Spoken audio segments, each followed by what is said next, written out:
لائیں کہیں کہ ہمارا رب اللہ ہے، پھر اس پر جم جائیں۔ ان پر فرشتوں کا نزول ہوتا ہے، نہ کوئی غم کرو نہ خوف، خوشیاں مناؤ جنت کی جس کا تم سے وعدہ کیا گیا تھا۔ اللہ کی ربوبیت پر اطمینان جب انسان کو ہو جاتا، میرا رب اللہ ہے، ربی اللہ، انسان کے لیے نہ کوئی کھٹکا، نہ کوئی خطرہ، نہ کوئی خوف، نہ کوئی حزن۔ جو کچھ ہو رہا ہے کس کے اذن سے ہو رہا ہے؟ اللہ کے اذن سے۔ اللہ کے اذن کے بغیر پتا تک نہیں ہلتا۔ یہ کوئی اندھا بہرا مادہ نہیں ہے جس سے مجھے کوئی خوف ہو۔ اندھا بھینسا چلا آ رہا ہو اس سے تو ڈرنے کا ہر انسان کو ڈرنا چاہیے، نہ معلوم کس کو ٹکر مار دے۔ لیکن نہیں، اس کائنات کو چلانے والا ایک سمیع و بصیر خدا ہے، وہ جو میرا دوست ہے، میرا ولی ہے۔ اللہ ولی الذین آمنوا یخرجہم من الظلمات الی النور۔ اللہ اہل ایمان کا ولی ہے، ساتھی ہے، پشت پناہ ہے، مددگار ہے، حمایتی ہے۔ بتائیے جسے یقین ہو جائے کہ اللہ میرا مددگار، اللہ میرا محافظ، اللہ میرا پشت پناہ، اللہ میرا حمایتی، اس کے لیے کوئی خوف ہوگا؟ اس سے کوئی ڈر ہوگا؟ میں مثال دیا کرتا ہوں ایک بہت سادہ پنجاب کے دیہات کی۔ وہ بڑا چودھری ہے اور کوئی غریب کسان ہے۔ اس غریب کسان کے جانوروں کو ہر وقت اندیشہ ہوگا چوری کا، کوئی میری بھینس کھول کر نہ لے جائے، کوئی میرا بیل کھول کر نہ لے جائے۔ لیکن جس کے بارے میں یہ سب کو معلوم ہو کہ وہ جو بڑا چودھری ہے وہ اس کا دوست ہے، اس کی بچیا کو کوئی خوف ہوگا؟ اس کی بھینس پر کوئی ہاتھ ڈالے گا؟ اسے کوئی اندیشہ ہوگا؟ نہیں۔ کیوں؟ کہ وہ بڑا چودھری، بڑا اس کا یہاں کا سردار، جاگیردار، سب کو معلوم ہے وہ میرا دوست ہے، کوئی میرے خلاف اقدام نہیں کر سکتا۔ اس دنیا میں یہ چھوٹی سی بات اگر آپ کے دلی اطمینان اور سکون کا باعث بن سکتی ہے تو ذرا تصور کیجئے۔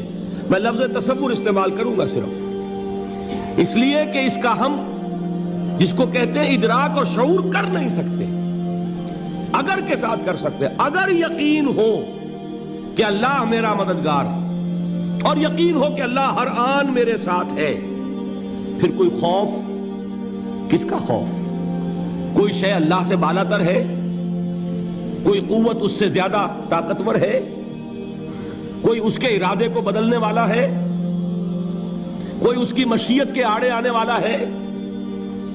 یہی بات ہے جو حضور نے فرمائی۔ یہ ایمان کا حاصل ہے لب لباب، کہ دیکھو اچھی طرح اس بات کو ذہن نشین کر لو، اگر تمام انسان مل کر تمہیں کوئی نقصان پہنچانا چاہے نہیں پہنچا سکتے، مگر جو کچھ اللہ نے لکھ دیا ہو، اور تمام انسان مل کر تمہیں کوئی نفع پہنچانا چاہے نہیں پہنچا سکتے، مگر وہ شے جو اللہ نے طے کر دی۔ آپ پھر میں کہوں گا ذرا طاری کیجئے، اسے فرض کیجئے، اسے سوچئے۔ اگر اس حدیث پر ہمارا دل ٹھکا ہوا ہو تو کسی سے ڈر ہوگا؟ یہ مجھے نقصان نہ پہنچا دے، یہ میری رپورٹ خراب نہ کر دے، یہ میری انکریمنٹ نہ رکوا دے، یہ میرا یہ نہ بگاڑ دے، یہ میرے یہ نقصان نہ پہنچا دے۔ اس کا ڈر، اس کا ڈر، اس کا خوف، اس کی خوشامد، اس کے لیے جا کر طرح طرح سے اپنی عزت نفس کو ذلیل کروانا اس کے سامنے، یہ سب کچھ کیوں کرتا ہے انسان؟ جب سمجھتا ہے کہ اس کے ہاتھ میں میرا کوئی نفع ہے، اس کے ہاتھ میں میرے لیے کوئی ضرر ہے، یہ مجھے کوئی غضب پہنچا سکتا ہے، یہ مجھے کوئی نقصان پہنچا سکتا ہے، یہ میرا کوئی کام بنا سکتا ہے، یہ میری کوئی ضرورت پوری کر سکتا ہے، اسی کا نام شرک ہے۔ جہاں آپ نے یہ سمجھا کہ غیر اللہ کے اندر کوئی طاقت موجود ہے، وہی شرک ہے۔ بتوں سے تجھ کو امیدیں، خدا سے نومیدی، مجھے بتا تو صحیح اور کافری کیا ہے؟ شرک تو یہ ہے جس پر بھی تمہیں یہ خیال ہے، کلمہ ہے یہ کلمہ سوم، لا حول ولا قوت الا باللہ، ذرا اس پر دل کو کبھی اگر آپ تصور کریں، پھر فرض کریں، دل ٹھک جائے اس پر، کوئی طاقت نہیں۔ یہی بات تھی جو شیخ عبد القادر جیلانی رحمۃ اللہ علیہ نے اپنی وصیت میں اپنے بچے سے کہی. 11ویں دینے والے ہیں، لیکن حضرت شیخ عبد القادر جیلانی کی وصیت اور تعلیمات کو کتنے لوگ ہیں جو جانتے ہو؟ یہ جن مقامات تک پہنچے ہیں وہ کس چیز کی بدولت پہنچے ہیں؟ انہوں نے جو پیغام دیا وہ کیا تھا؟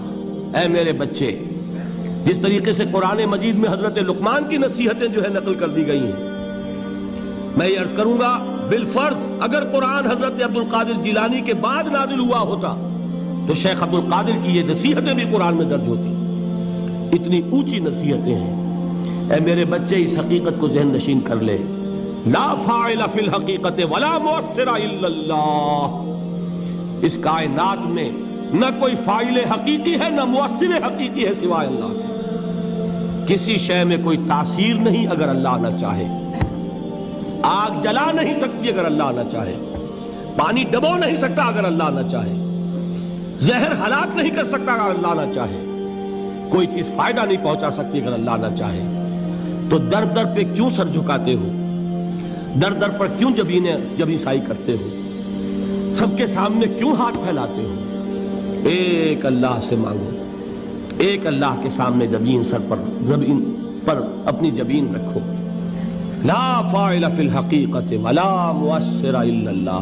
نظر آتا ہے ہمیں کہ پانی پیاس بجھا دیتا ہے. پیاس بجھانے کی صلاحیت پانی میں نہیں ہے، اللہ کے اذن سے.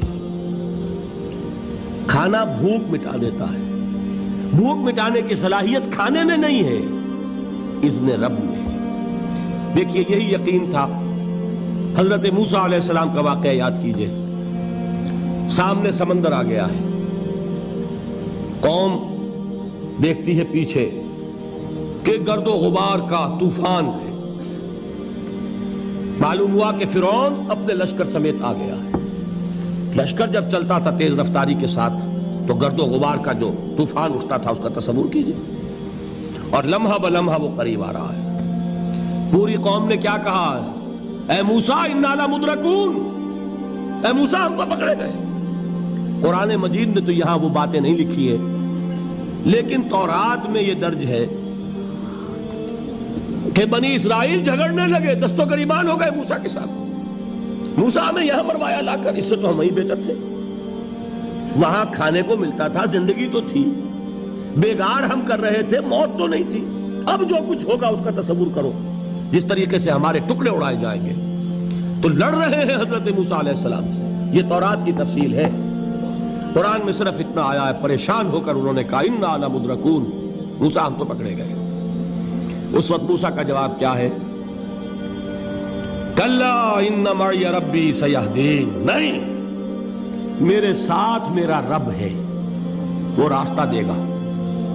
بتائیے کہاں راستہ نظر آ رہا ہے؟ یہ ہے ایمان بالغیب. راستہ نظر نہ آئے تب اللہ پر یقین ایمان ہے. جیب میں پیسے ہوں اور تب دل کو اطمینان ہے تو ایمان کس پر ہوا؟ پیسے پر، اللہ پر نہیں. جب وسائل و ذرائع نہ ہو اور پھر یقین ہو کہ اللہ مسبب الاسباب ہے، وہ اسباب کا پابند نہیں ہے، وہ اسباب کا محتاج نہیں ہے، اسباب اس کے محتاج ہے. اگر یہ یقین ہے تو اللہ پر ایمان ہے. یہ نہیں ہے تو تمہارا ایمان اسباب پر ہے، وسائل پر ہے، ذرائع پر ہے، مادیات پر ہے، اللہ پر نہیں. اس وقت کہاں راستہ تھا؟ کوئی راستہ تھا؟ سمندر ہے اور ادھر سے لشکر آ گیا ہے. کلا ان معی ربی سیہدین. اب دیکھیے ایمان کہہ دینا آسان ہے، ہوا معکم اینما کنتم. جہاں کہیں بھی تم ہوتے ہو اللہ تمہارے ساتھ ہوتا ہے. لیکن اس کا یقین قائم ہو جائے تو زمین و آسمان کا فرق واقع ہو جائے.